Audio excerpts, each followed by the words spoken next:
1 second holds a 1 followed by 43 zeros of these instants. It's called Planck time, the shortest moment physics allows.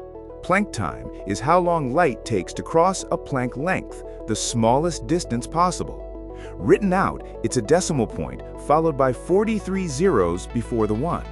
More of them fit inside 1 second than seconds have existed since the Big Bang, times trillions. It's not just tiny, it's the physical floor.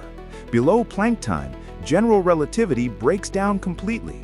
Space and time stop flowing smoothly and dissolve into what physicists call quantum foam. Max Planck calculated this in 1899, before quantum mechanics even existed. He built it from just 3 constants of nature: light speed, gravity, and his own Planck constant. No clocks, no calendars, a unit derived purely from the universe itself. Even a photon bouncing inside an atom takes trillions of Planck times.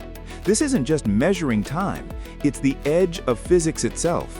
Which facts surprised you most? Comment below. Follow Sikho for more mind-blowing facts. Visit Sikho.ai.